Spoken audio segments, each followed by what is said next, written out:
की आवाज़ सुनी जाएगी या किसान ऐसे ही घर लौट जाएंगे? देखिए, किसानों की आवाज़ तो निश्चित तौर पर सुनी जाएगी। देश के अंदर 400 से ज़्यादा देश के किसानों की शहादत अब खाली और व्यर्थ नहीं जाएगी।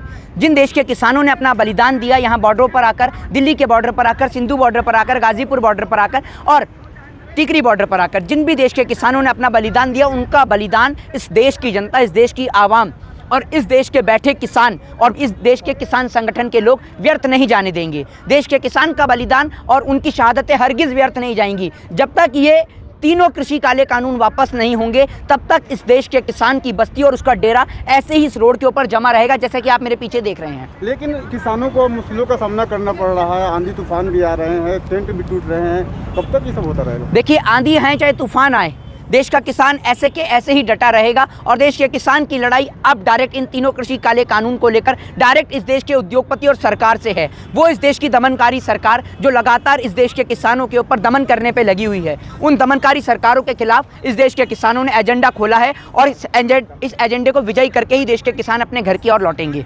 सरकार इससे पहले पश्चिम बंगाल में जाकर चुनाव में व्यस्त हो गई थी, और फिर लगता है कि अब उत्तर प्रदेश में चुनाव आने वाले, वहाँ जाकर व्यस्त हो जाएगी, तो ये लंबा दौर चलेगा ना किसानों का। देखिए, सरकार की व्यस्तता का मतलब ये नहीं है कि सरकार को नहीं पता कि गाजीपुर बॉर्डर पर, सिंधु बॉर्डर पर, टिकरी बॉर्डर पर या तमाम जगहों पर आंदोलन चल रहे हैं। देश की सरकार अच्छी तरीके से जानती है, और सरकार नहीं जानती तो क्या हुआ, देश की जनता और आवाम तो जानती है कि देश का किसान धरने पर डटा हुआ है। और सभी लोगों को पता है कि किसान जब तक नहीं उठेगा, जब तक कृषि काले कानून बिल वापस नहीं होंगे। और आप क्या समझ रहे हैं, बंगाल में हार का नतीजा क्या हुआ है? बंगाल में एक हार का बड़ा नतीजा हुआ है देश के किसान की जीत।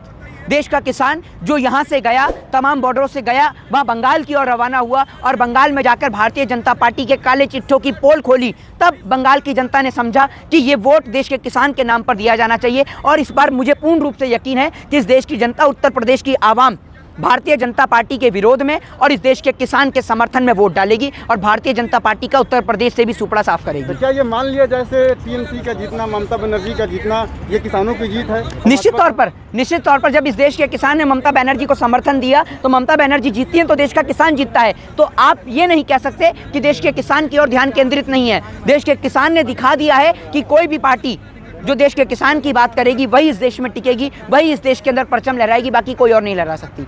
उत्तर प्रदेश से खबर आ रही है कि जिस मुद्दे पे भारतीय जनता पार्टी चुनाव लड़ रही थी, राम मंदिर मुद्दे पे, अब वहां से राम मंदिर जो ट्रस्ट बना था उसमें घोटाला की खबरें आ रही है। आप उस पर क्या कहना चाहते हैं? तो भारतीय जनता पार्टी के राज में कोई पहला घोटाला सुनने को मिला है आपको? जितने भी घोटालेबाज हैं सारे इनकी पार्टी में आ जाते हैं और एकदम पवित्र हो जाते हैं।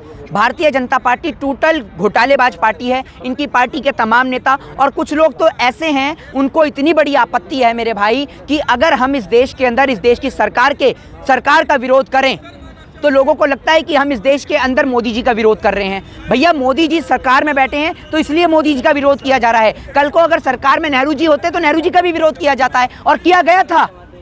ये डेमोक्रेटिक कंट्री है। We are living in a democratic country. We are living in 21st century. आप 21वीं सदी में रहते हैं और 21वीं सदी के भारत में अगर आप गवर्नमेंट का विरोध कर रहे हैं, डेमोक्रेटिक कंट्री इसी को कहा जाता है जिस आप डेमोक्रेसी में आप रह रहे हैं। लेकिन आप जब डेमोक्रेसी की धज्जियां उड़ाएंगे, एक और देश का किसान बॉर्डर पर बैठा है, देश का जवान बॉर्डर पे शहीद हो रहा है, तो आप कैसे कह सकते हैं कि आज देश सही हाथों में है? ना देश की इकोनॉमी संभल रही, ना देश की जीडीपी संभल रही, और तमाम तरीके के भारतीय जनता पार्टी के नेता पूरा का पूरा जातिवाद फैलाने में लगे हैं, धर्म की राजनीति कर रहे हैं, कास्ट की राजनीति कर रहे हैं, जिस कारण पश्चिमी उत्तर प्रदेश से लेकर उत्तर प्रदेश के अंदर भारतीय जनता पार्टी का सुपड़ा साफ होने वाला है। उनके चाहने वाले और जो भी बीजेपी वोटर है वो कहते हैं कि कुछ कांग्रेसी लोग हैं जो मोदी जी की छवि को लगातार खराब कर रहे हैं, जिसमें से आपको भी कांग्रेसी बोलते हैं, आपको भी दलाल बोलते हैं। वो लोग कौन बोलता है? बीजेपी के फॉलोअर बोलते हैं, उनके चाहने वाले बोलते हैं। सोशल मीडिया पे आप जाकर कमेंट करिए। वो बीजेपी के सोशल मीडिया पे जो कमेंट लिखते हैं, आप उन कमेंट के जवाब देंगे क्या? वो सोशल मीडिया में कमेंट लिखने वाले ना आधे से ज़्यादा भाजपा IT सेल के पेड उनके लोग होते हैं, पेड वर्कर होते हैं जो वो कमेंट्स लिखते हैं। तो मैं उन कमेंट्स की ओर ध्यान नहीं देता। मैं इस देश की सरकार के विरोध में बोलता रहूंगा जब तक इस देश की सरकार, अगर सरकार अच्छा काम करेगी तो सरकार के पक्ष में भी बोलूंगा। लेकिन ऐसा नहीं है कि हमारा काम सिर्फ सरकार का विरोध करना है, ऐसा नहीं है। आपके ऊपर आरोप लगते हैं कि आप लगातार केवल मोदी जी से सवाल करते हैं, भारतीय जनता पार्टी की, और मोदी जी की छवि खराब करने के लिए आप लगातार। एक बात आप मुझे बताइए कि मोदी जी से सवाल न करके मैं किससे सवाल करूँ? आप बताइए। आप मोदी जी से सवाल कीजिए। अभी कह रहे मोदी जी से सवाल करते हैं, आप कह रहे मोदी जी से सवाल कीजिए। आप अपनी बात पे ही क्यों नहीं रहते? किससे सवाल करूं मोदी जी के अलावा? और भी तो कांग्रेस के नेता है, और भी कांग्रेस की पार्टी, अलग अलग राज्यों में कांग्रेस की सत्ता है, सरकार। एक बात मुझे बताइए, 10 लाख का सूट किसने पहना था? किसने पहना था 10 लाख का सूट? आप जवाब दीजिएगा जल्दी जल्दी। तो क्या आप किसी अरे एक मिनट जवाब दीजिए जल्दी जल्दी। पर्सनल लाइफ में आप जाके आप पर्सनल लाइफ, मोदी जी चाय बेच के लाए थे, मोदी जी चाय बेच के 10 लाख का सूट लाए थे, पर्सनल लाइफ हो गई वो उनकी है, पर्सनल लाइफ हो गई। 100 स्मार्ट सिटी का वादा किसने किया था? चलिए वो छोड़िए, 100 स्मार्ट सिटी का वादा किसने किया था बताइए ना, एक मिनट, किसने किया था 100 स्मार्ट सिटी का वादा? जल्दी जल्दी मुझे जवाब दीजिए। आप बताइए ना। मोदी जी ने किया था ना। 2 करोड़ रोजगार का वादा किसने किया था? मोदी जी ने किया था ना।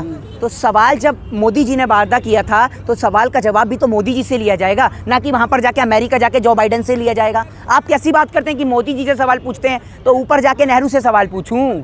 ये बताइए ना मुझे आप। विपक्ष की भी तो एक भूमिका होती है, वो भी एक सत्ता समझिए तो सरकार। अरे भैया विपक्ष का खुद काम है सत्ता पक्ष से सवाल करना, हम विपक्ष से सवाल क्यों करेंगे? विपक्ष कहेगा कि हमारे को कौन सा आपने पोस्ट दे रखी है या हम क्या काम कर। अब एक बात मुझे बताइए, देश के अंदर सरहद पे देश का जवान शहीद हो रहा है, देश का किसान यहाँ बॉर्डर पे बैठा हुआ है, तो मैं जाके राहुल गांधी से बोलूं, अखिलेश यादव से बोलूं, मायावती से बोलूं कि कृषि काले कानून वापस ले लो? मायावती के घर के बाहर, अखिलेश यादव के घर के बाहर, राहुल गांधी के घर के बाहर धरना दूं कि ये तीनों कृषि काले कानून वापस ले लो? बताइए ना आप मुझे। नरेंद्र मोदी जी से ही तो कहा जाएगा क्योंकि वो सत्ता पक्ष में है।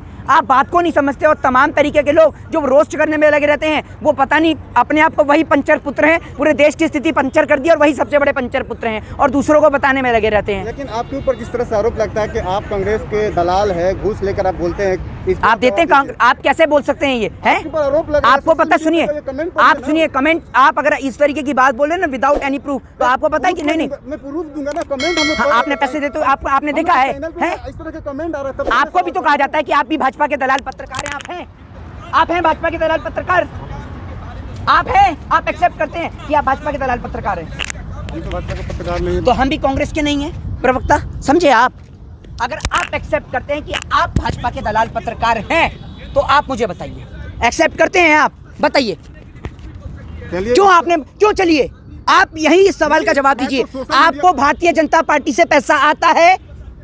आपको भारतीय जनता पार्टी पेड करती है कि आप जाइए देश के किसानों के जो आंदोलन है उसको खत्म करिए, आप जाइए और तमाम तरीके के सवाल करिए? आपको भारतीय जनता पार्टी पैसा देती है? एक मिनट, आपको करती है पेड भारतीय जनता पार्टी? नहीं, इन्होंने कहा ना कि मैं कांग्रेस का हूं, तो अगर आपको भारतीय जनता पार्टी सपोर्ट करती है, नहीं मैं आपको बता रहा हूँ, आरोप आप पे भी लगते हैं, तो आरोप तो आप पे भी लगते हैं, तो आप उन आरोप को सत्य मानते हैं क्या? ये बताइए, आप उन आरोप को सच मानते हैं? आप उन आरोप को सच मानते हैं? सवाल करने आया हूं, आप जवाब। अरे तो मैं भी तो आपसे एक सवाल कर रहा हूं, मैं भी आपसे एक सवाल कर रहा हूं कि इस देश के अंदर आप जानते हैं कि पत्रकारों की क्या दुर्गति है? जानते हैं आप इस देश के अंदर पत्रकारों की क्या दुर्गति है? जो राई का पहाड़ बना देते हैं, और देश के प्रधानमंत्री को प्रधानमंत्री बनाने वाले आप ही लोग हैं।